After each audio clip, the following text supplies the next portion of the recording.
नमस्कार। स्वागत है आपका इंडिया न्यूज़ 28 में। आइए बात करते हैं तमिलनाडु की कुछ खास खबरों की। तमिलनाडु के मुख्यमंत्री एम.के. स्टालिन की अध्यक्षता में हुई बैठक।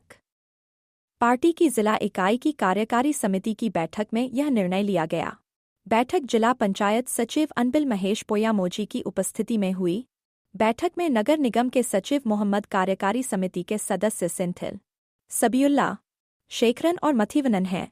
मोहन, एसोसिएशन के सचिव, जिला समिति के सदस्य उपस्थित थे। बैठक में लिए गए निर्णय जिला कार्यकारी समिति तमिलनाडु के मुख्यमंत्री और निगम के अध्यक्ष को ऑक्सफोर्ड विश्वविद्यालय में आत्मसम्मान आंदोलन और क्रांतिकारी पेरियार के चित्र को खोलने के लिए बधाई देती है, जो हजारों वर्षों से कई बुद्धिजीवियों का सपना रहा है और तमिलनाडु के उद्योग को विकसित करने और रोजगार बढ़ाने के लिए विदेशी निवेश को आकर्षित करता है।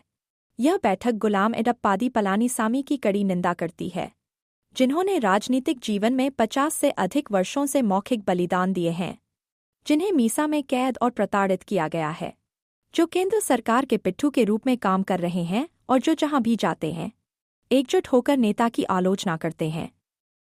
करूर जिले में बड़े कार्यक्रम में हमारे त्रिची दक्षिण जिले की ओर से बड़ी संख्या में भाग लेने का संकल्प लिया गया है। त्रिची से मुख्य संवाददाता वी बालाजी की रिपोर्ट।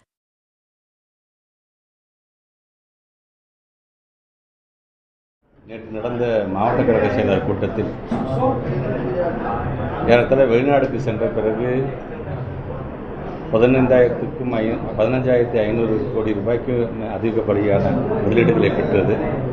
அது சார்ந்து 17,600 பேர்களுக்கான வேலைவாய்ப்பை உறுதிப்படுத்தியது ஒரு வெற்றிகரமான ஒரு பயணங்களை முடித்ததுக்கு பிறகு ஓய்வில்லாமல் உடனடியாக மாவட்ட கழக செயலர் கூட்டத்தையும் நடத்தி வருகின்ற செப்டம்பர் 15ஆம் தேதி அன்று நம்முடைய பேரறிஞர் அண்ணாவுடைய பிறந்த நாளில் ஒவ்வொரு பாகம் வாரியாக ஓரணியில் தமிழ்நாடு என்பதன் மூலமாக யாரெல்லாம் இணைத்திருக்கின்றோமோ அவர்களெல்லாம் அழைத்து ஒரு சிறு சிறு கூட்டமாக ஏறத்தாழ 68,000 பாகம் தமிழ்நாட்டில் இருக்கின்ற அந்த 68,000 பாகத்திலையும் அது போன்ற சிறு சிறு கூட்டங்களை நாம் நடத்திட வேண்டும் என்று அறிவுறுத்தியிருக்கின்றார். அதேபோன்று வருகின்ற 17ஆம் தேதி அன்று நடைபெற இருக்கின்ற இயக்கத்தினுடைய முப்பெரும் விழாவில் கரூரில் அனைவரும் கலந்து கொள்ள வேண்டும், அதற்கான ஏற்பாடுகளை செய்திட வேண்டும் என்று சொல்லியிருக்கிறார். குறிப்பாக 20ஆம் தேதி அன்று தமிழ்நாடு முழுவதும் மாவட்டத்திற்கு கட்சி மாவட்டத்திற்கு என்று ஒரு தனியான ஒரு பொதுக்கூட்டத்தை நாம் நடத்தி நம்முடைய ஆட்சியினுடைய சாதனைகளையும் ஓரணியில் தமிழ்நாடு இணைந்திருக்கின்றவர்களெல்லாம் அழைத்து ஒரு மிகப்பெரிய ஒரு பொதுக்கூட்டத்தையும் நடத்திட வேண்டும் என்று தமிழ்நாட்டுடைய முதலமைச்சர் சொல்லியிருக்கிறார். தொடர்ந்து 2026 தேர்தல் என்று வரும்பொழுது இனி ஒவ்வொரு நாளும் பசி, தூக்கம் இதெல்லாம் மறந்து உழைப்பில் முழுமையான கவனத்தை நாம் செலுத்திட வேண்டும்.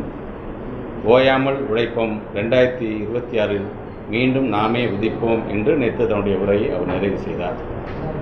அந்த விதத்தில் தான் எங்களுடைய மண்டல பொறுப்பாளர் கழகத்தினுடைய முதன்மை செயலாளர் அண்ணன் அவர்களிடம் அவருடைய வாழ்த்துக்களையும் பெற்று உடனடியாக இன்றைக்கு நாங்கள் இது போன்ற கூட்டத்தை நடத்துகிறோம் என்று சொல்லி இன்றைக்கு அந்த கூட்டத்தையும் நாங்கள் நடத்தியிருக்கின்றோம். வருகை தந்திருக்கின்ற இயக்கத்தினுடைய பல்வேறு இருக்கின்ற நிர்வாகிகள் பல்வேறு கருத்துக்களை இங்கே வலியுறுத்தியிருக்கிறார்கள்.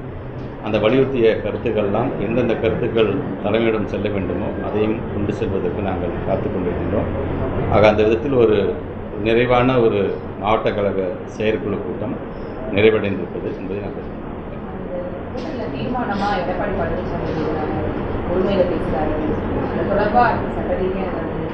சட்ட ரீதியாக அரசியல் என்று வரும்பொழுது அது ஒரு நாகரிகம் தேவைப்படுகின்றது. அப்படி இருக்கும்போது அந்த எதிர்கட்சிக்காரர்கள் கண்டிப்பாக எலெக்ஷன் நேரம் வரும்பொழுது ஒரு ஆளுங்கட்சியை எதிர்த்து பேசுவது என்பது அது வழக்கம் தான், எல்லாருமே பண்ணுறது தான். ஆனால் அது ஒரு நாகரிகம் இல்லாமல் அது ஒருமையில் பேசும்பொழுது, ஏன்னா அவரும் ஒரு முன்னாள் முதலமைச்சராக இருந்திருக்கார், ஒரு மிகப்பெரிய இயக்கத்தினுடைய பொதுச் செயலராகவும் இருக்கக்கூடியவர்.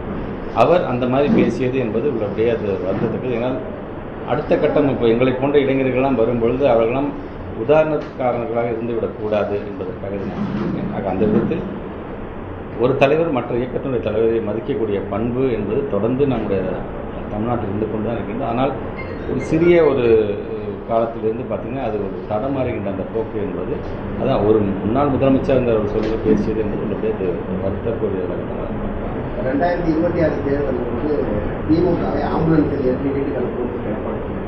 இல்லை, அது அதான் சொல்கிறேன். நான் துணை முதலமைச்சர் என்ன சொன்னாலும் அதுக்கு ஏதாச்சும் ஒரு கவுண்டர் கொடுக்கணுமே அப்படிங்கிறதுக்காக தான் கொடுக்குறேன். ஏன்னா இப்போ வெல்வம் 200 படைப்பும் வரலாறு அப்படிங்கிறத நம்ம உலகத்தில் நம்ம வச்சோம். உடனே சில பத்திரிகையாளர்கள் வந்து நம்ம துணை முதலமைச்சர்கிட்ட கேட்டாங்க, என்னங்க நீ 200 வந்து 210ங்கிறாரு எடப்பாடி அவர்கள் அப்படின்னு சொல்லும்போது, அப்போ 210 அப்புறம் 220ன்னு என்ன சொல்கிறீங்களா? ஒட்டுமொத்தமாக மக்கள் என்ன முடிவு எடுக்கிறார்களோ அதுதான் என்று நாம் சொல்லிட்டு இருக்கோம். ஸோ இப்படி சொல்லும் பொழுது இந்த ஆம்புலன்ஸ் பற்றி உங்களுக்கே தெரியும். அந்த கூட்டத்தில் வரும்பொழுது ஆம்புலன்ஸ் முதல்ல இந்த பக்கம் வந்துச்சுன்னா ஆம்புலன்ஸ் டிரைவரே ஒரு பேஷண்ட்டாக அதே ஆம்புலன்ஸில் ஏற மாதிரி நான் பண்ணுவேன் அப்படின்னு ஒரு வார்த்தையை, ஒரு தனித்த வார்த்தையை அவர் எடுத்து சொல்லிட்டார். சொன்ன உடனடியாகத்தான் நான் அப்போ வந்து நம்முடைய தமிழ்நாட்டின் துணை முதலமைச்சர் அதுக்கான பதிலடியாக சொல்லும்போது அவர் சொன்னார், நீங்கள் இந்த மாதிரிலாம் நீங்கள் சொல்கிறீங்க, நீங்கள் ஒரு மக்களுக்கு இடையூறு தருகின்ற மாதிரி அந்த மாதிரி சொல்லும்போது மிக விரைவாக அதிமுக வந்து ஆம்புலன்ஸில் மக்களை ஏற்றுவார்கள் அப்படிங்கிறது அர்த்தத்தில் அதுக்கு ஒரு கவுண்டர் கொடுக்கணுங்கிறதுக்காக அடுத்த தேர்தலுக்கான எலெக்ஷன் கேம்பெயின் இன்னும் துணை முதலமைச்சர் ஆரம்பிக்கவே இல்லை. ஆனால் அவர் எது பேசினாலும் இன்றைக்கி ஒட்டுமொத்தமாக தமிழ்நாடு முழுவதும் பேசிக்கின்ற பொருளாக அதற்கு கவுண்டர் கொடுக்க அளவுக்கு வந்துருச்சு. அப்படிங்கும் பொழுது எல்லாத்துக்கும் ஒரு அச்ச உணர்வு எப்பப்பா இவர் ஆரம்பிச்சிட்டாரா என்னென்ன பேச போகிறான்னு தெரியும், ஒரு அச்ச உணர்வை அவர் ஏற்படுத்தி இருக்கிறார் என்னுடைய துணை முதலமைச்சர் என்று தான் அது பார்க்க முடியும். தொடர்ந்து நீங்கள் ஆசிரியர்களுக்கு சாதகமான நகர்வுகளை கொண்டு வரீங்க. இந்த தேர்தலிலேயே உச்சநீதிமன்ற தீர்ப்பின் அடிப்படையில் ஆசிரியர்கள் விண்ணப்பிக்கிறாங்கன்னா இந்த 8ஆம் தேதி வரை தான் லாஸ்ட்டுன்னு சொன்னோம். பட் பிகாஸ் நிறைய சர்வர்லாம் கொஞ்சம் ஸ்லோவாகுதுங்கிறதுக்காக பத்திரிகை துறை நண்பர்களே ஒரு வாட்ஸ்அப் செய்தி எனக்கு அனுப்பிச்சும் போது உடனடியாக அதை அமைச்சு 2 நாள் நீங்கள் வந்து அதுக்கு நீடிக்க வேண்டும்.